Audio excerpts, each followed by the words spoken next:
की बरसात होती रहती है।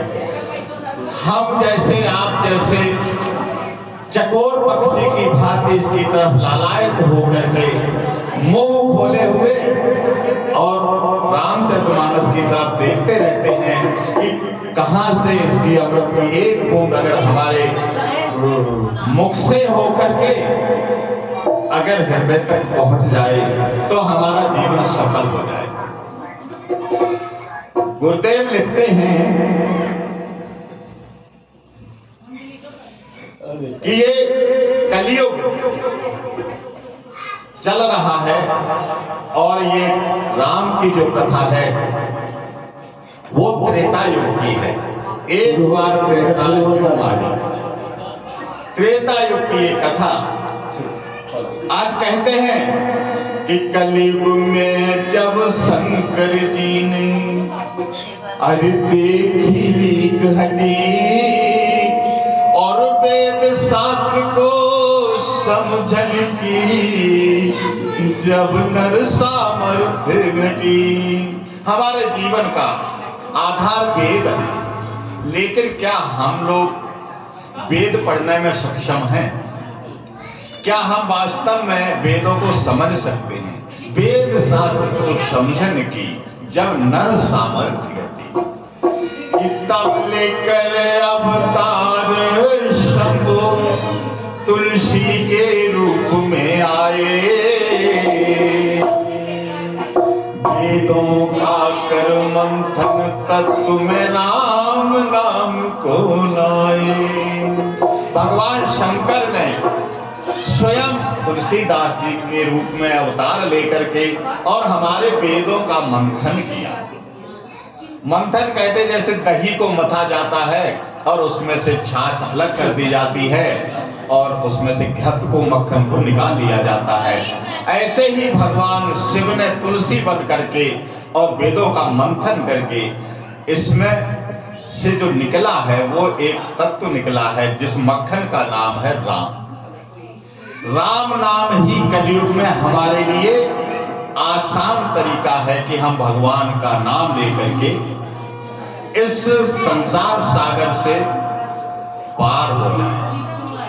मनुष्य जन्म लेने का यही एक आधार है कि हम अपने कल्याण का मार्ग खोजें, हम मोक्ष को प्राप्त कर सकें। तो क्या कहते हैं कि चौपाई पर छंद सोरठा मंत्र मना वर्षाए, अनायास भव दुख छेदन हुआ जो नरेश में आए। और कहते हैं कि कोई तो भगवान सगुण की आराधना करता है, कोई भगवान निर्गुण की आराधना करता है, लेकिन तुलसीदास जी ने ऐसा इस रामचरितमानस से दृश्य उत्पन्न किया है क्या कि अगुण सगुण का बड़ा अनोखा, अगुण सगुण का बड़ा अनोखा वर्णन सामंजस का। आओ प्रेमियों पान करेंगे महामंत्र के रस का। कि रामचरितमानस सजनों एक भावों का सागर है, नीति प्रीति भक्ति प्रेम ज्ञान गुण नीति प्रीति का जलधर है। साथियों, ये केवल कथा नहीं है, यह भगवान राम के चरित्रों का गुणगान है और ये भाव प्रधान है।